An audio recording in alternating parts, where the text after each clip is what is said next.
I haven't made a big mistake, but I have made a kind of a middle mistake.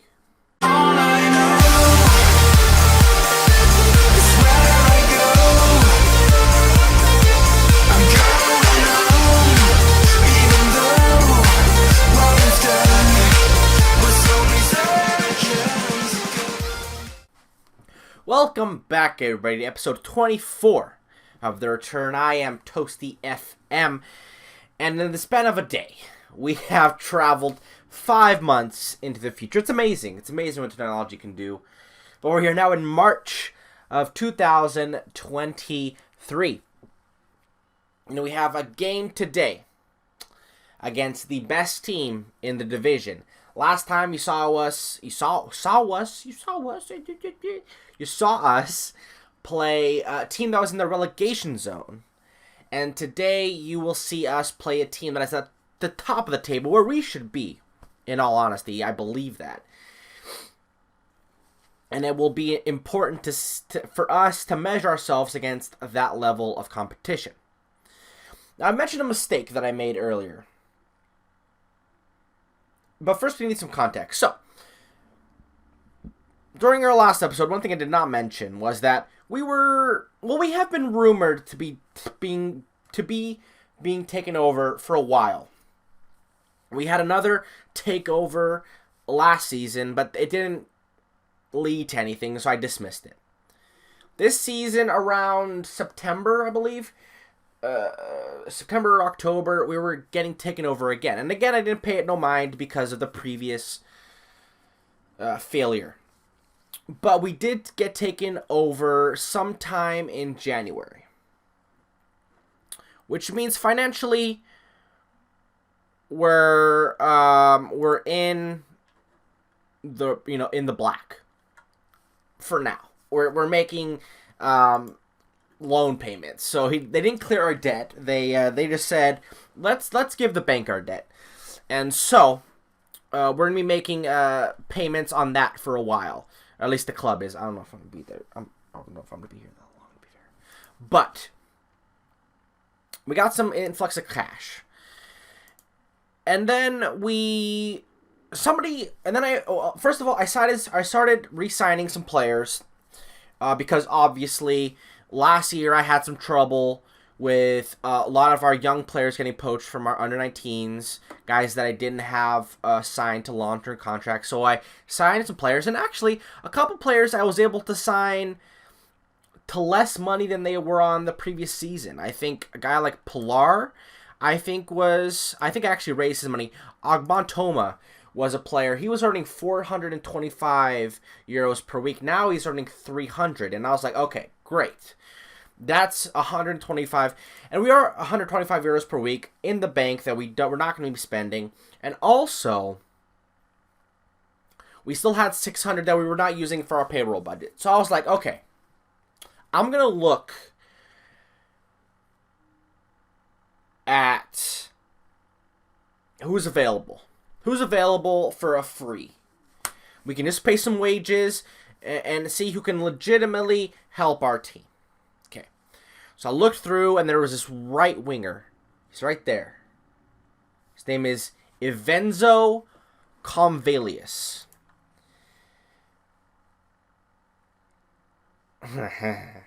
So, Mr. Ivenzo. So I saw this guy, and my scout said he had a 4-star ability. 4-star current ability. Okay. Signed him up. I was like, okay. Let's see what this guy's all about. Go in and sign him a contract. He said he wanted to be a French player. I was like, that doesn't really make sense. He should be, if he's a 4-star current ability, he should be asking for a lot of money. He should be asking to be a important player, a star player. But he's only asking for be a French player. So I was concerned. But I was like, maybe he just doesn't know what he's worth. He definitely knew what he was worth. And that's not much, even though he swindled us out of 625 euros per week. He is not good. He's not bad. But he's no better than Lepes. He's no better than Petras. And so now I'm stuck with a guy I'm paying 625 euros per week to for a year and a half, which is not ideal. He's played a little bit in the off season, in the time we've had of the last 5 months, and he's been okay. But it's not happy that I'm playing this guy a significant amount of money. So hopefully we can get him off our books somehow in the summer. I don't see it happening. I mean, nobody else is going to pay him that much. We were able to get rid of Horvath. Somebody actually came in and paid us. They didn't pay us. They were like, hey, can we sign this guy? I was like, yes, you can. Take him away. So they took him away. 120 euros per week offer. So that actual kind of was like, okay, I'll sign people. We've sold a couple people, a couple youth players, but nobody that we're going to miss. 3 maybe 4-star potential players. Nobody that's going to come back to haunt us in the future. We send them to a couple of our rivals in the league. It gave us some wages. So we're still in the black as far as wages go. We still have some space there. We've actually signed a couple players on a pre-contract. Thomas Lesnovsky, a goalkeeper who is pretty good. So I'm looking forward to that. We're not paying him that much. I think we're paying 250 maybe. And Matty Balaz, who's a young player, I'm paying him next to, I think, 130 for a fullback. I think we scouted this up, and this is not looking too good, but a lot of stamina. And he'll be good defensively, and he's a young player. He can improve. Hopefully that crossing is on the higher end. I would hope. I'm not sure, but we'll see how he looks. And again, I'm really not paying him that much. I'm taking a punt on the guy. If he's bad, he's bad.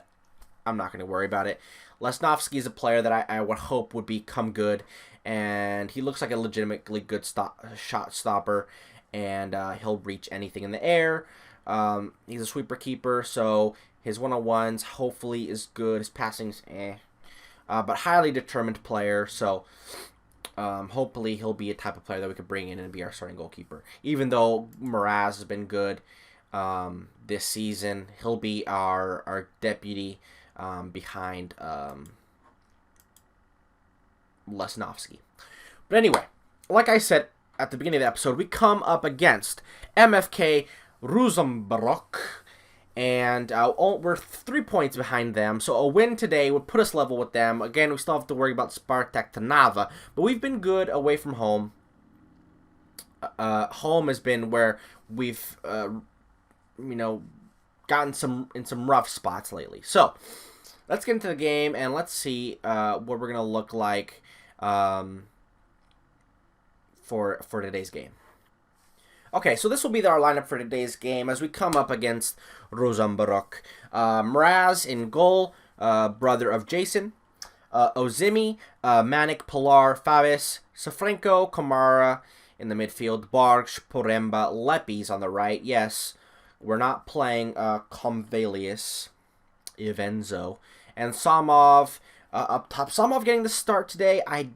He was not happy with his playing time. He was actually threatening. Well, he's not happy with playing time, but he didn't want to leave. He just wanted to go out on loan. But I can't get left with one striker. That can't happen. I need Samov here. So he's gonna get the start. I've been promising some more playing time.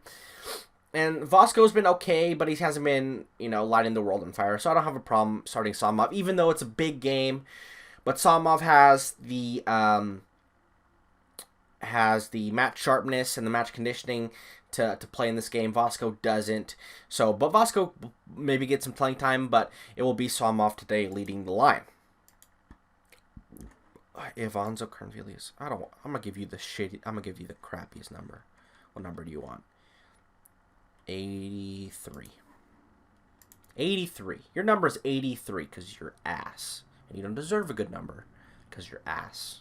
And we paying you a lot of money so you can go home and you can buy some new numbers and you can put them on your kit and you can sleep in it. But I'm not going to I'm not going to allow you to wear a good number on the pitch. Sorry.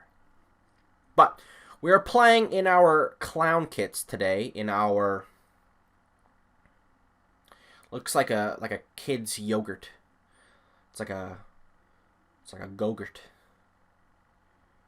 I don't know if they have Go-Gurts in other parts of the world. If they do, you know, good for you. But Safranco having it looks like he's picked up a knock early here, so that's something we'll look at. But a highlight here, so let's see what happens before we make any changes. Paremba, Kamara to Ozemi. Ball in. Leppies! Yes. Leppies with the headed goal. Leppies, I do not know. He's actually fairly tall. He is like 6'1". I was comparing him to Evenzo to kind of see if... Because Evenzo is actually getting worse since he joined us. He was actually 2.5 star ability, and now he's a 2-star. So I was like, okay, maybe he has some stats that we're not looking at. He's not very good. But I did notice that Leppies is like 6'1". 6'1". So he's a tall guy for a winger. He's like, I think Ronaldo is 6'2", and he's very tall for a winger. Usually their wingers are kind of, you know, shorter, stockier, you know, tricky. But he's a big guy, and that's why I think we've seen him for better or worse. Ooh, come on, hit him on the break. Samov and Leppies, come on. Ooh, Leppies going all the way. Leppies, oh.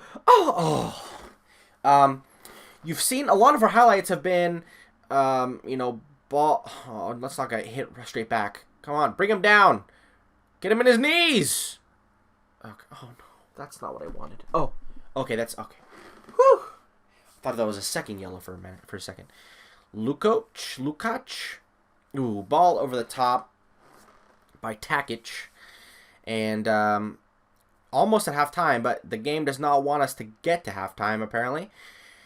Vrabel finds Kamara. Back to Vrabel. Over to Barge. Barge does not get past his man. And are we not going to go after the... Good. Vrabel to Kamara. To Vrabel. Ball out to Leppies. Little trickery on the wing. Ooh, Somov.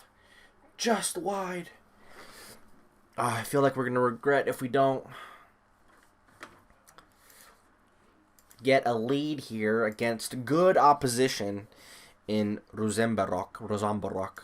Part of me feels like gonna hold for a little bit. Gonna hold.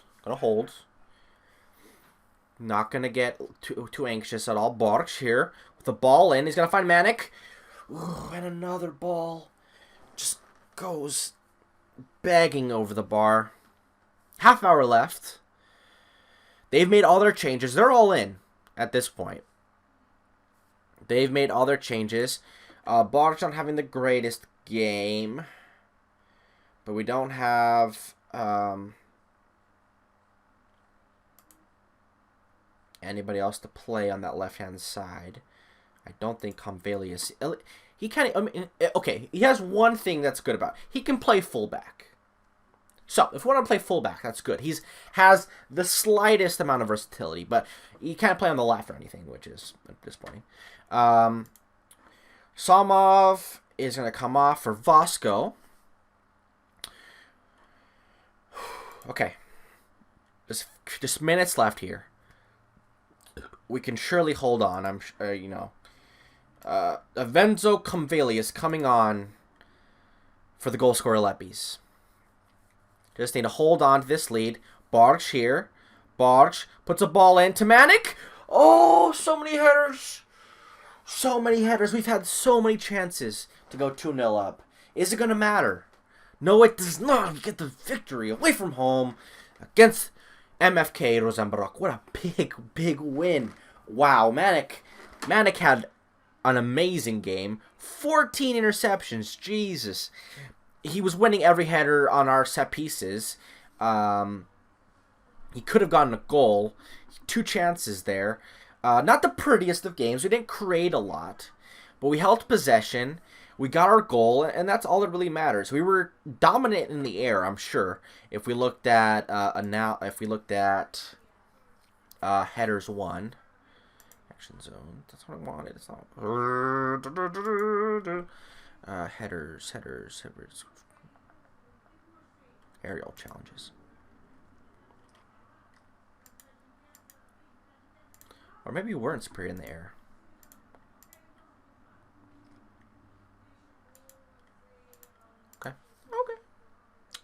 Okay. I wonder if we could like look at in our defensive half. How about their defensive half? Okay, so we're putting a lot of balls in the air, and they were winning a lot of defensive headers. So fair play to them.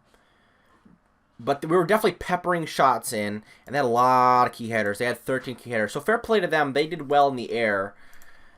But I think we were just we obviously we did enough, and that's all that really matters. It looked like at first that we would be top of the table, but Spartak Trnava looks like they edged out a victory against MFK Skalica. They won with a Gino Van Kessel goal in the 65th minute.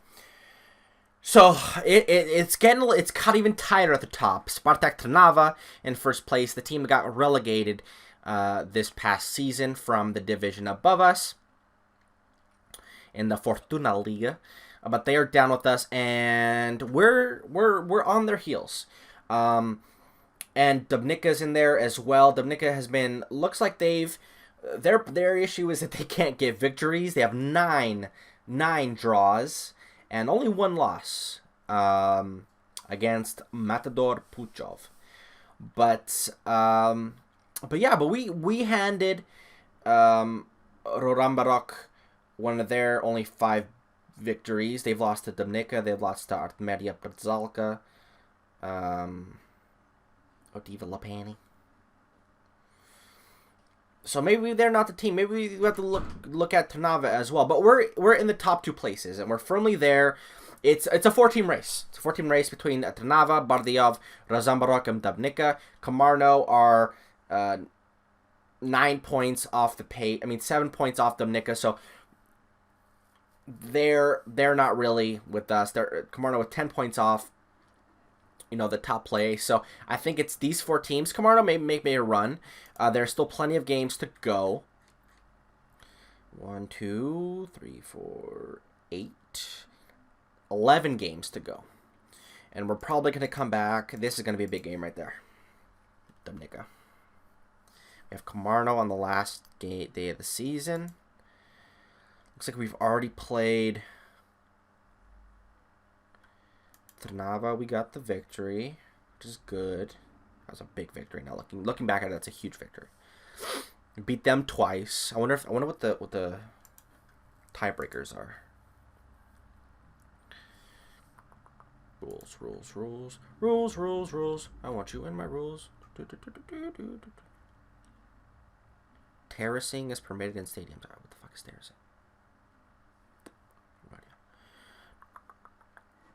League sorting rules between teams. So yeah, so head-to-head results are extremely important. That's what's put us above Rosenbrock. We beat them once, and we drew 2-2 at home earlier on against them earlier on in the season where we were up 2-0. Dang it. So yeah, these victories against these good teams, we've played very well. Other than against Dubnica, we have good results against every other team up there, which bodes well for us and our title chances. So You know, hopefully it doesn't come down between us and Dubnica, but everybody else against Trnava and Zombrok, we have good results against them. We have won the tiebreaker as far as that goes. So we just got to get level on points, get in front of them. I'd like to pull away and not have to worry about them at all, but these are some good teams, and so I'm not sure what's going to happen, but it is tightening up. But we got this. We got this. That was a great victory today. Thank you guys for watching. Make sure you guys like and subscribe, comment below, and take care of yourselves.